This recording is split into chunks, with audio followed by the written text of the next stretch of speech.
against opposition groups. I have one more. There was a briefing last Friday about the ISIL smuggling oil situation, and the official stated that there isn't much or significant volume of the oil smuggled to Turkey, and this is also the case for 2013 and 14.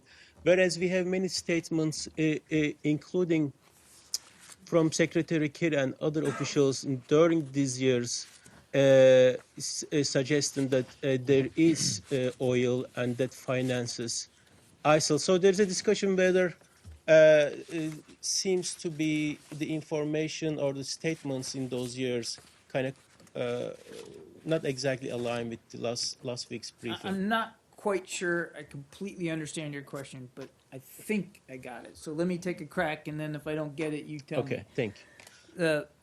We know that oil smuggling remains a source of revenue for ISIL, no doubt about it. And we know that some of those smuggling routes run across that border with Turkey. That's just a fact, and the Turks have talked about that too.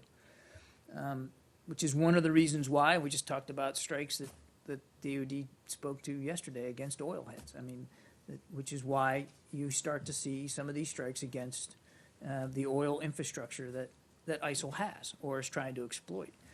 We know it's a source of revenue from them. There's other sources of revenue as well. I've talked about extortion. I've talked about infrastructure. I've talked about theft, and we've talked about the fact that they get resources from outside. But oil's one of them. Now, if you're asking about the accusations that the Turkish government is profiting off of ISIL oil, I think we dealt with that last week pretty definitively, and the answer is no. We've seen absolutely no indication of that, and we've, I think, rebutted that claim quite effectively.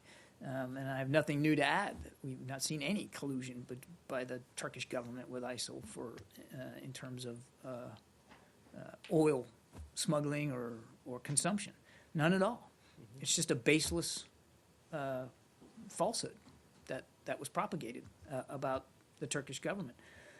But we all recognize that one of the ways they try to get money is through smuggling. And we're all working very hard. One of the reasons, back to the answer I gave the gentleman back there, one of the reasons we're all working very hard to see if we can't seal off that section of border to limit their ability to gain revenue from oil smuggling. John, Do you think this briefing or this statement that this smuggling of oil business between the ISIS and Turkey is not really significant came too late, because this has been a point of wide discussions in Turkey for 2 years, that whether this, and coming different statements from U.S. side suggesting that there is a smuggling of oil. So question is, was it too late to make this clear, whereas the topic has been discussed for 2 years now? I think we were responding to false allegations put out in particular by the Russian side.